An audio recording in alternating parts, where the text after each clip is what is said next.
2004 में एक स्टडी हुई है। चीफ साइंटिस्ट हैं डॉक्टर टी कॉलिन कैम्पबेल। उन्होंने अपनी स्टडी में US, UK, United kingdom and China के 25,000 लोगों पर रिसर्च किया है और उन्होंने ये बताया है कि डाइट का, न्यूट्रिशन का हमारी बॉडी पर कितना प्रोफाउंड इफेक्ट है।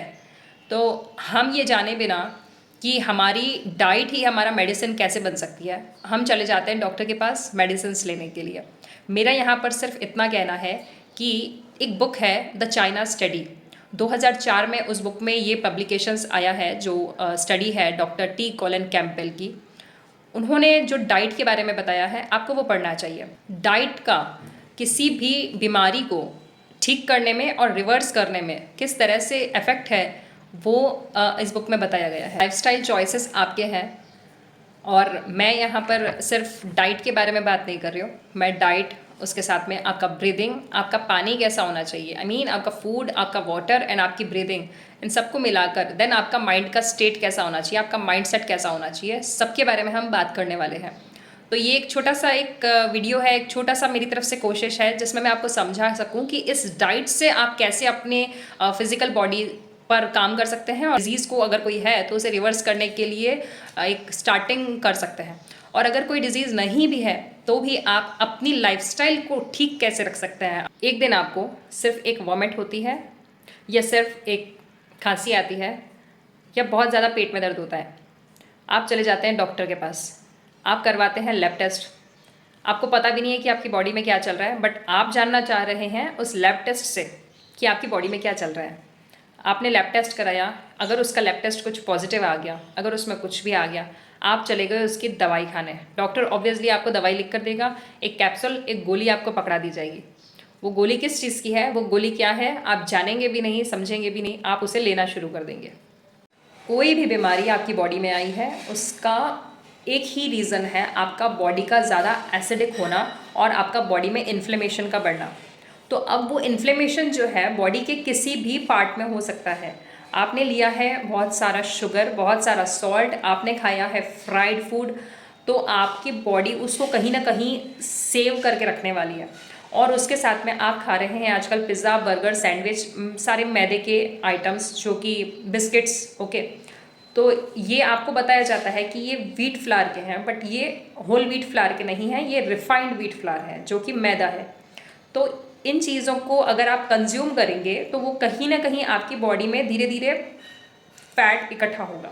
और जब वो इकट्ठा होगा, अच्छा यहाँ पर फैट भी समझने का है, फैट बॉडी के लिए अच्छा है, लेकिन आप कौन सा फैट ले रहे हैं वो भी इंपॉर्टेंट है समझना, कि आप गुड फैट ले रहे हैं या बैड फैट। तो जब आप बैड फैट ले रहे हैं, जो कि तला हुआ आप खा रहे हैं, मैदे वाली चीज़ें आप खा रहे हैं, तो वो जब स्टोर होता रहेगा, एक के ऊपर एक लेयर बनती रहेगी, तो कहीं ना कहीं वो क्लॉटिंग करेगा, कहीं ना कहीं वो कोई ब्लॉक करेगा, कहीं ना कहीं उसका असर आपको दिखेगा, कहीं भी आपको बॉडी में पेन होगा या कुछ भी डिफरेंट फील होने लगेगा नॉर्मल से।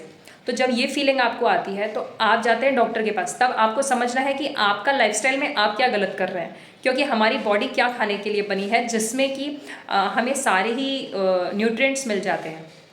एक गाय है, एक डॉग, वो कभी भी, उनको आपने नहीं सुना होगा कि उनको विटामिन डी की कमी है, उनको कभी आयरन की कमी है, उनको कभी B12 की कमी है, उनको किसी चीज़ की कमी नहीं है। उनका बॉडी भले एकदम पतला सीकड़ा सा भी होगा ना वो, तो भी उनको कोई प्रॉब्लम नहीं होगा। बट हम दिखने में एकदम अच्छे खासे हैं, हेल्दी हैं, फैट हैं, बट हमारे अंदर ही सारी डिजीज़ क्यों आ रही है? क्योंकि हम वो नहीं खा रहे हैं जो बॉडी में, जो भगवान ने हमको दिया है खाने के लिए, हम उसके अलावा दूसरी सारी चीज़ें खा रहे हैं। मतलब हमने इसको पता नहीं क्या बना रखा है। तो अब यहाँ पे अपनी डाइट पर काम करना मतलब ये समझना है कि हमारी बॉडी में सबसे ईजीली क्या जाता है, क्या चीज़ है जो फ्लोट होती है, क्या चीज़ है जो स्वीप होके जा रही है, क्या चीज़ है जो बिल्कुल ईजीली डाइजेस्ट होती है या सिर्फ एब्जॉर्ब हो रही है। ये थोड़ा एक साइंस है, ये हम समझेंगे हमारे अपकमिंग वेबिनार में। अभी मैं आपको इतना समझाना चाहती हूँ कि अपने डाइट पर काम करिए, अपनी बॉडी के सिग्नल्स पर काम करिए। आप फील करिए, जब आप एक एक चीज़ खाते हैं तो आप हर एक चीज़ खाने के बाद में कैसा फील करते हैं। अगर आप एक सिंपल मॉर्निंग में चाय भी ले रहे हैं तो वो भी बहुत से लोगों को एसिडिक कर देती है, बॉडी को एसिडिक करती है। तो आपको वहाँ समझना है कि क्या चीज़ मैं ले रहा हूँ ऐसी जिससे मुझे क्या फील हो रहा है। देन आपका फिर उसके बाद में आप जो भी खाते हैं आपको मॉनिटर करना है, अपने आप को अवेयर रहना है कि मुझे कैसा फील हो रहा है। और जो चीज़ आपको अच्छा फील कराती है, आपकी बॉडी को एकदम हल्का फील कराती है, आपको वही कंज्यूम करना है। ये एक साइंस है, आपको समझना है। और डिफरेंट बॉडी टाइप्स के डिफरेंट एलिमेंट्स डिफरेंट तरीके से काम करते हैं। तो आपको एलिमेंट्स साइंस पूरा मैं समझाने वाली हूँ। पूरा हम एक एपिजेनेटिक्स को समझेंगे एंड पूरे नर्वस सिस्टम को हम समझने वाले हैं, किस तरह से वो हमारे डिफरेंट बॉडी पार्ट्स पर काम करता है और कैसे हम हमारी वेगस नर्व एक्टिवेट कर सकते हैं। बट इनिशियल आपको स्टार्ट यहीं से करना पड़ेगा, आपकी बॉडी से। और बॉडी में जो आप डाल रहे हैं वो सबसे इम्पॉर्टेंट पॉइंट है, क्योंकि वहीं से शुरुआत है। आप जो डालेंगे वही आपकी बॉडी, इस फिजिकल बॉडी पर रिफ्लेक्ट होने वाला है। तो आप खाना कैसा खा रहे हैं, आप पानी कैसा पी रहे हैं, यूरेनियम वाला पानी है, आरओ वाला पानी है, स्ट्रक्चर्ड वाटर है, कैसा उनके उसका मॉलिक्यूल स्ट्रक्चर है, पानी कैसा है, वो बहुत इंपॉर्टेंट। देन उसके बाद ब्रीदिंग आप कैसी ले रहे हैं, जब शैलो ब्रीदिंग ले रहे हैं, आप फूफा कर रहे हैं, या आप एक रियल डीप ब्रीदिंग्स करते हैं। मैं यहाँ कोई कपालभाति या अनुलोम विलोम की बात नहीं कर रही हूँ, मैं रियल डीप पावरफुल ब्रीदिंग की बात कर रही हूँ। तो वो सब मैं आपको सिखाने वाली हूँ यहाँ पर। ओके, तो ये वीडियो बस इतना ही था आज के लिए। और इसमें बस मैं डाइट के बारे में बात करना चाहती हूँ। ऑब्जर्व करना स्टार्ट करिए अपनी बॉडी को, अवेयर हो जाइए कि क्या आपको अच्छा लग रहा है क्या नहीं, बॉडी आपको कैसे सिग्नल्स दे रही है उसके लिए। थैंक यू सो मच, जुड़े रहिए यहाँ पर द इनर शिफ्ट स्टूडियो में और शिफ्ट फील करिए अपने अंदर। Thank you.